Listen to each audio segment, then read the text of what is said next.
Om Shanti. Good morning. आज मीठे प्यारे बाप दादा के 25/11/2023 के अनमोल महावाक्य सुनते हैं। मीठे बच्चे, ज्ञान के बुलबुल बन सारा दिन ज्ञान की टिकलू टिकलू करते रहो तो लौकिक और पारलौकिक माता पिता का शो कर सकेंगे। आज का प्रश्न है, कहावत है अपनी घूट तो नशा चढ़े, इसका भावार्थ क्या है? उत्तर, अपनी घोटना अर्थात बुद्धि योग इधर उधर न भटकाकर एक बाप को याद करना। एक बाप बुद्धि में याद रहे तो नशा चढ़े, परंतु इसमें देह अभिमान बहुत ही विघ्न डालता है। थोड़ी सी बीमारी हुई तो परेशान हो जाते हैं, मित्र संबंधी याद पड़ते हैं, इसलिए नशा नहीं चढ़ता है। योग में रहे तो दर्द भी कम हो जाएगा। आज का गीत है, तूने रात गवाई सोए के, दिन गवाया खाए के। ओम शांति।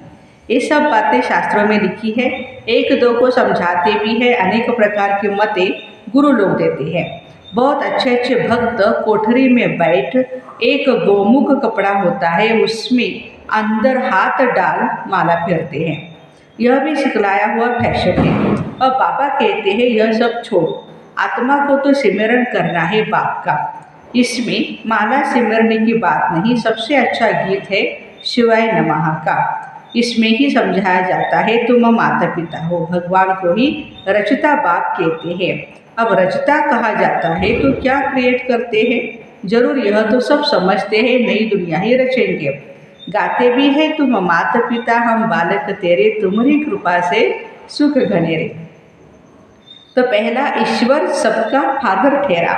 फादर है तो मदर भी चाहिए जरूर, है ना। मदर के सिवाय क्रिएट भी नहीं कर सकते। सिर्फ यह कोई नहीं जानती कि क्रिएट कैसे करते हैं। दूसरी बात है, आपस में सब भाई बहन हो गए। एक तो परमात्मा हमारा फादर है, दूसरा हम सब आपस में आत्मा आत्मा भाई भाई है। फिर विकार की दृष्टि नहीं जा सकती, एक माता पिता है ना, तो यह पॉइंट्स बहुत अच्छी है समझने और समझाने के लिए। तीसरा, जरूर बाप ने सृष्टि रची होगी, हम बालक थे अब फिर बने हैं। 84 जन्मों का चक्र पूरा होने के बाद फिर माता पिता के बने हैं। जिसका ही भक्ति मार्ग में गायन चलता है, माता पिता सृष्टि रचते हैं, उनके बालक बनते हैं तो जरूर सुख घनेरे देते होंगे। यह कोई भी नहीं जानते कि परमात्मा माता पिता भी बनते हैं, टीचर भी है और सतगुरु भी है। हम ब्रह्मा की औलाद आपस में भाई बहन ठहरे कहलाते भी है। ब्रह्मा कुमार कुमारियाँ, उनको भी रचने वाला वह ही है। सुख घनेरे पाने के लिए माता पिता से राजयोग सीख रहे हैं। सुख घनेरे तब मिलते हैं जबकि हम दुख में हैं। ऐसे नहीं कि भविष्य सुख में आकर के शिक्षा देंगे। जब हम दुख में हैं तब शिक्षा मिलती है सुख में जाने की।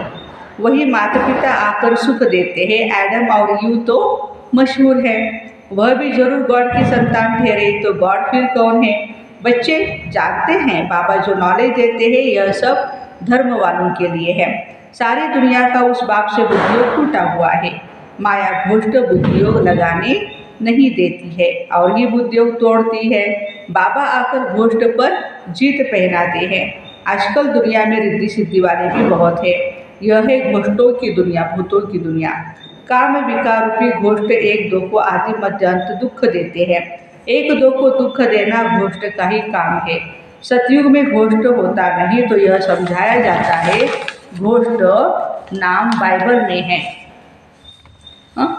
फिर कोई शैतान भी उसको कहते हैं, कोई फिर इविल भी कहते हैं। रावण है, रावण माना घोष्ट, यह है घोष्ट का राज्य। सतयुग राम राज्य में घोष्ट होते नहीं, वहाँ सुख घनेरे होते हैं। ओम नमः शिवाय का गीत बहुत अच्छा है। शिव है माता पिता, ब्रह्मा विष्णु शंकर को माता पिता नहीं कहेंगे, शिव को भी फादर कहेंगे। एडम ईव अर्थात ब्रह्मा सरस्वती यहाँ हुए हैं। वहाँ क्रिश्चियन लोग गॉड फादर से प्रार्थना करते हैं। यह भारत तो माता पिता का गाँव है, उनका जन्म ही यहाँ है, तो समझाना है तुम माता पिता गाते हो तो आपस में भाई बहन ठहरे ना। प्रजापिता ब्रह्मा द्वारा रचना रचते हैं, वह तो एडॉप्ट करते हैं। सरस्वती भी एडॉप्ट हुई है, प्रजापिता ब्रह्मा ने एडॉप्ट किया है। तब तो इतने ब्रह्मा कुमार कुमारी बने हैं। शिव बाबा एडॉप्ट कराते जाते हैं। नई सृष्टि ब्रह्मा द्वारा ही रची जाती है। समझाने की भी बहुत ही अच्छी युक्तियाँ हैं, परंतु पूरा नहीं समझते या समझाते नहीं हैं। बाबा ने बहुत बार समझाया, यह शिवाय नमः का गीत जहाँ तहाँ बजाओ। हम माता पिता के बालक कैसे हैं, यह बैठ समझाओ। ब्रह्मा द्वारा नई सृष्टि स्थापन की थी। अभी कलयुग का अंत है, फिर से सतयुग स्थापन कर रहे हैं। बुद्धि में धारणा करनी है, नॉलेज बड़ी ही सहज है। माया के तूफान ज्ञान योग में ठहरने नहीं देते, बुद्धि चक्रित हो जाती है। हमेशा समझाना चाहिए, भगवान रास्ता तो सबका एक है, फादर तो सब कहेंगे ना। वह निराकार तो जन्म मरण रहित है, ब्रह्मा विष्णु शंकर को सूक्ष्म चोला है। मनुष्य 84 जन्म यहाँ ही लेते हैं, सूक्ष्म अवतार में नहीं लेते। तुम जानते हो हम माता पिता के बालक हैं, हम हैं नए बच्चे। बाबा ने एडॉप्ट किया है। जब प्रजापिता ब्रह्मा है तो कितनी प्रजा होगी, जरूर एडॉप्ट किया होगा। ब्रह्मा को भुजाएं बहुत दिखाते, अर्थ तो कुछ भी समझते नहीं। जो भी चित्र निकले हैं अथवा शास्त्र निकले हैं, यह सब ड्रामा के ऊपर आधार रखना पड़ता है। ब्रह्मा का दिन था, फिर भक्ति मार्ग शुरू हुआ द्वापर युग में, वह चला आ रहा है। यह राजयोग बाबा ही आकर के सिखलाते हैं, यह स्मृति में रहना चाहिए। कहते हैं ना, अपनी भूत तो नशा चढ़े, परंतु बुद्धियोग बाबा के साथ चाहिए। यहाँ तो भूतों का बुद्धियोग भटकता रहता है। पुरानी दुनिया के मित्र संबंधी आदि के तरफ या देह अभिमान में फंसे रहते हैं। थोड़ी बीमारी हो जाती है तो परेशान हो जाते हैं। अरे योग में रहेंगे तो दर्द आदि भी कम होगा। सोल कॉन्शियसनेस से बॉडी कॉन्शियसनेस कम होता जाएगा और ऑटोमेटिकली दर्द भी कम फील होगा। योग नहीं तो फिर बीमारी आदि कैसे छूटे, ख्याल करना चाहिए। माता पिता जो नंबर 1 पावन बनते हैं, वही फिर सबसे जास्ती नीचे उतरते हैं। मातेश्वरी और ब्रह्मा बाबा पहले नंबर में पवित्र, फिर नीचे आते रहते हैं। उनको तो बहुत भोगनी पड़े, परंतु योग में रहने के कारण बीमारी हटती जाती है। नहीं तो इनको सबसे जास्ती भोगना चाहिए, परंतु योग बल से दुख दूर होते हैं और बहुत ही खुशी में रहते हैं। बाबा से हम स्वर्ग के सुख घड़ेरे लेते हैं। अभी बीमारी आई है, चली जाएगी। बहुत बच्चे अपने को आत्मा समझते नहीं हैं, तो आत्मा नहीं समझते तो फिर सारा दिन देह का ही ध्यान। बाबा आकर ज्ञान के टिकलू सिखलाते, तो तुम्हें ज्ञान की बुलबुल बनना है। आज पूरा दिन हमें यही स्वमान याद रखे हम कि हम ज्ञान की बुलबुल है। बाहर में बहुत अच्छी छोटी छोटी बच्चियाँ हैं, ज्ञान की टिकलू करती रहती है। भीष्म पितामह आदि को भी कुमारियों के द्वारा ही ज्ञान दिए। छोटे छोटे बच्चों को खड़ा करना है। छोटे बच्चे लौकिक और पारलौकिक माता पिता का शो करते हैं। लोक परलोक दोनों ही सुहेला हो जाता है, तो लौकिक माता पिता को भी उठाना पड़े, उनको भी ज्ञान सुनाना है। यह भी तुम देखेंगे, छोटी छोटी बच्चियाँ माँ बाप को उठाएंगी। कुमारी का मान होता है, कुमारी को सब नमन करते हैं। शिव शक्ति सेना सब कुमारियाँ हैं, भल माताएं हैं, परंतु वह भी कहलाती तो कुमारी ही है ना। कुमारियाँ बड़ी अच्छी निकलेगी, छोटी छोटी बच्चियाँ ही बड़ा शो करेगी। कोई छोटी बच्चियाँ बड़ी अच्छी है, परंतु कोई में मोह बहुत है। घर वालों की याद आती रहती है, फिर रोती रहती है। यह मोह भी बड़ा खराब है, यह भी एक भूत है, बाबा से बेमुख कर देता है। घोष्ट माया का धंधा ही है, परम पिता परमात्मा से बेमुख करना। यह ओम नमः शिवाय वाला गीत सबसे अच्छा है, और उसकी धुन जो इतनी बढ़िया होती है ना, ओम नमः शिवाय, ओम नमः शिवाय, सुनते सुनते सुनते ही ऐसे लगता है जैसे हम परमात्मा के पास है। तो आज बाबा ने सेकंड टाइम कहा कि ये धुन लगानी चाहिए बच्चों को। इनसे ही अक्षर मिलते हैं। तो माता पिता अक्षर करके राधे कृष्ण के मंदिर भी जोड़ा भी दिखाते हैं। गीता में श्री कृष्ण के साथ राधे का नाम है नहीं। श्री कृष्ण की महिमा है सर्वगुण संपन्न, 16 कला संपूर्ण। शिव की महिमा अलग है। शिव की आरती पर कितनी महिमा गाते हैं, और तो कुछ भी नहीं समझते। पूजा करते करते थक गए हैं। तुम बच्चे जानते हो, मम्मा बाबा और हम ब्राह्मण सबसे जास्ती पुजारी बने हैं। अभी फिर आकर के ब्राह्मण बने हैं। उनमें भी नंबरवार है, कर्म भोग भी होता है। उनको तो योग से मिटाना है, देह अभिमान को तोड़ना है। बाबा को याद कर बहुत खुशी में रहना है। माता पिता से हमको बहुत सुख घनेरे मिल रहे हैं। ये ब्रह्मा कहेंगे ना, बाबा से हमें वर्षा मिलता है। बाबा ने हमारा रथ लोन लिया हुआ है। अच्छा, अब बाबा तो इस रथ की खातिर भी करेंगे। पहले तो समझाता था मैं आत्मा इस रथ को खिलाता हूँ, यह भी रथ है ना। अब कहेंगे इनको वही खिलाने वाला है। इस रथ की संभाल करनी है। घोड़े पर साहेब लोग चढ़ते हैं तो घोड़े को हाथ से खिलाएंगे, कभी पीठ पर प्यार से हाथ फिराएंगे। बहुत खातिरी करते हैं क्योंकि उन पर सवारी जो करनी है। बाबा इस पर सवारी करते हैं तो क्या बाबा खातिरी नहीं करते होंगे? ब्रह्मा बाबा के शरीर की खातिरी शिव बाबा भी करते हैं। बाबा जब स्नान करते हैं तो समझते हम भी स्नान करते हैं, बाबा को भी कराना है, क्योंकि उसने भी इस रथ का लोन लिया है। शिव बाबा कहते हैं मैं भी तुम्हारे शरीर को स्नान कराता हूँ, खिलाता हूँ। मैं नहीं खाता हूँ, शरीर को खिलाता हूँ। बाबा खिलाते हैं, खाते नहीं। यह सब किस्म किस्म के ख्यालात चलते हैं। स्नान के समय, घूमने के समय ऐसे ख्यालात आते हैं। यह तो अनुभव की बात है। बाबा खुद कहते हैं बहुत जन्मों के अंत के जन्म में मैं प्रवेश करता हूँ। यह अपने जन्मों को नहीं जानते ब्रह्मा बाबा, मैं जानता हूँ।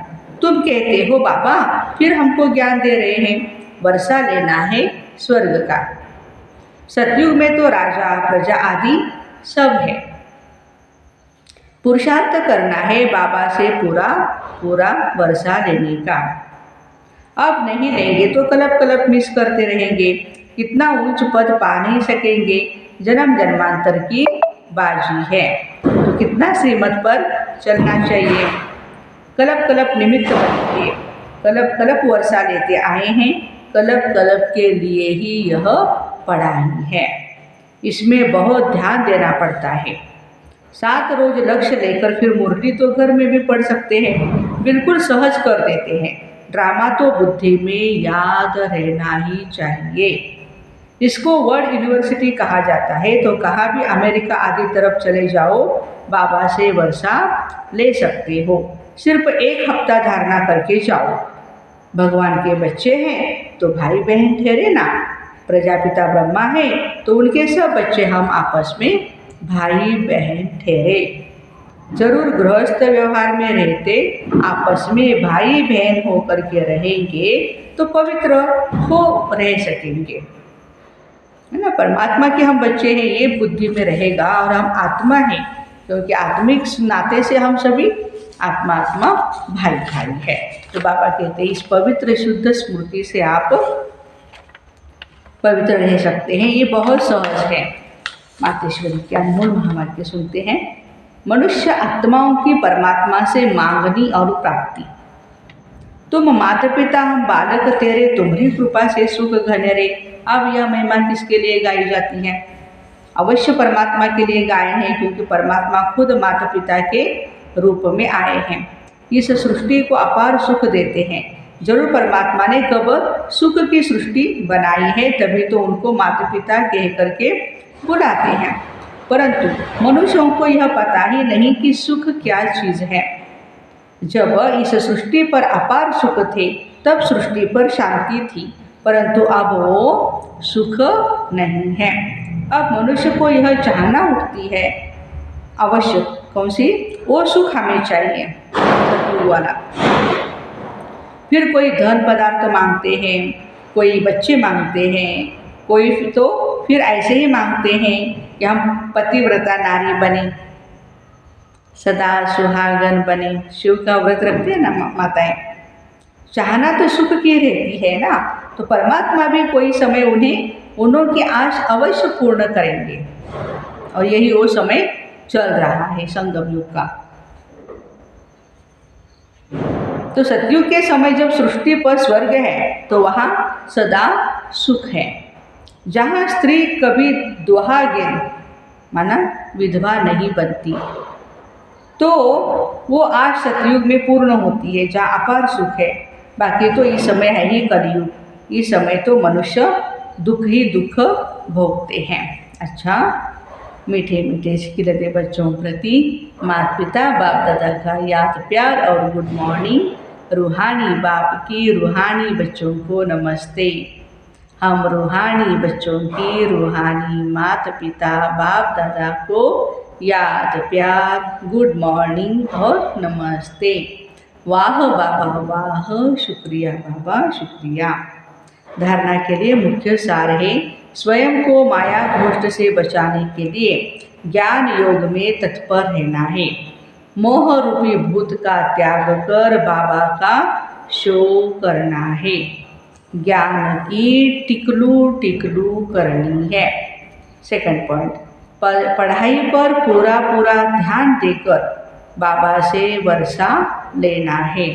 कल्प कल्प की इस बाजी को किसी भी हालत में गंवाना नहीं है। आज का वरदान है, समय प्रमाण रूप बसंत अर्थात ज्ञानी व योगी तो आत्मा बनने वाले स्वशासक भव। समय प्रमाण रूप बसंत अर्थात ज्ञानी व योगी तो आत्मा बनने वाले स्वशासक भव, माना आत्मा का कर्मेंद्रियों के ऊपर शासन हो। जो स्वशासक है वह जिस समय चाहे रूप बन जाए, जिस समय चाहे बसंत बन जाए। दोनों स्थिति सेकंड में बना सकते हैं। ऐसे नहीं कि बनना चाहते हैं रूप और याद आती है बसंत बन जाए, ज्ञान की बातें याद आती रहे। सेकंड से भी कम टाइम में फुल स्टॉप लग जाए। पावरफुल ब्रेक का काम है, जहाँ लगाओ वहीं लग जाए। इसके लिए प्रैक्टिस करो, जिस समय जिस विधि से जहाँ मन बुद्धि को लगाना चाहे वहाँ लग जाए। ऐसी कंट्रोलिंग व रूलिंग पावर हो। आज का स्लोगन है, शांति दूत वह है जो तूफान मचाने वालों को भी शांति का तोहफा दे। वाह, शांति दूत कौन है? जो तूफान मचाने वालों को भी शांति का तोहफा दे। तो ऐसे समय प्रमाण रूप बसंत अर्थात ज्ञानी व योगी तो आत्मा बनने वाले स्वशासक भाई बहनों को Om Shanti. Have a nice day.